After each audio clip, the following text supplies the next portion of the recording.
तो दिल्ली के bus stand यानी आनंद विहार की तस्वीर तो आपने देख ली, लेकिन पूरी दिल्ली में किस तरीके के हालात हैं, महाराष्ट्र में किस तरीके की तस्वीर है, दिल्ली से सटे गाजियाबाद में क्या अभी भी पलायन देखने को मिल रहा है, साथ ही साथ राजस्थान में जहां लगातार संदिग्धों का आंकड़ा बढ़ रहा है वहां पर किस तरीके की तस्वीर है। हमारे सहयोगी लगातार हमारे साथ बने हुए हैं, मधुरेंद्र हमारे सहयोगी जुड़ रहे हैं दिल्ली से, हिमांशु जुड़ रहे हैं गाजियाबाद से, मुंबई से शैलेंद्र सिंह हमारे साथ बन रहे हैं और साथ में जयपुर से हमारे सहयोगी लाल सिंह फौजदार। लेकिन सबसे पहले सवाल मधुरेंद्र आपसे, किस तरीके की स्थिति दिल्ली में और जो तमाम एडवाइजरी जारी हो रही है, अपील की जा रही है, क्या वाकई उसका असर हो रहा है केंद्र और राज्य के स्तर पर?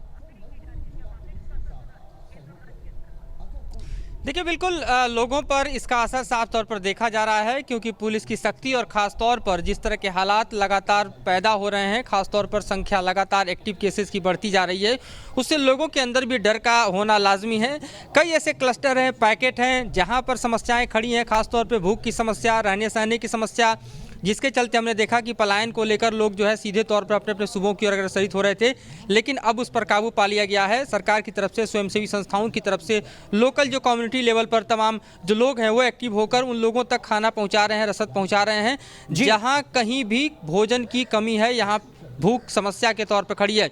मैं इस वक्त आपको दिखा रहा हूं जो हिस्सा है, ये आप देखिए कि जहां से सरकार का संचालन होता है, यानी north block, south block, Rashtrapati Bhavan, प्रधानमंत्री का कार्यालय, ये विजय चौक से ठीक ऊपर सामने आपकी रायसीना की पहाड़ियां दिखाई दे रही हैं राजपथ पर। और इस वक्त यहां का सन्नाटा बतला रहा है कि किस तरह से देश इस वक्त सन्नाटे में है, खासतौर पर लॉकडाउन की स्थिति में है। और इसी लॉकडाउन के जरिए कोशिश इस बात की जा रही है कि देश को कोरोना की चपेट से उबारा जाए। साथ ही मैं आपको ये भी अपडेट करना चाहूँगा कि 21 दिन का लॉकडाउन का पीरियड आगे नहीं बढ़ेगा, ऐसी जानकारी सरकार की तरफ से दी गई है। और इस बारे में सरकार की तरफ से भी ट्विटर हैंडल के जरिए जो पीआईबी का है ट्वीट किया गया है, राजीव गाबा को कोट करते हुए ट्वीट किया गया है, होम सेक्रेटरी को कोट करते हुए ट्वीट किया गया है कि किसी तरह से इन अफवाहों पर ध्यान न दें कि लॉकडाउन की पीरियड सरकार बढ़ाने जा रही है, क्योंकि लोगों के मन में इस बात को लेकर भी भय व्याप्त था कि अगर ये लॉकडाउन बढ़ता है तो फिर क्या करना है, और ऐसे में पलायन को ज्यादा से ज्यादा लोग अग्रसरित हो रहे थे। बिल्कुल, तो सरकार की तरफ से साफ किया गया कि लॉकडाउन की अवधि को नहीं बढ़ाया जाएगा।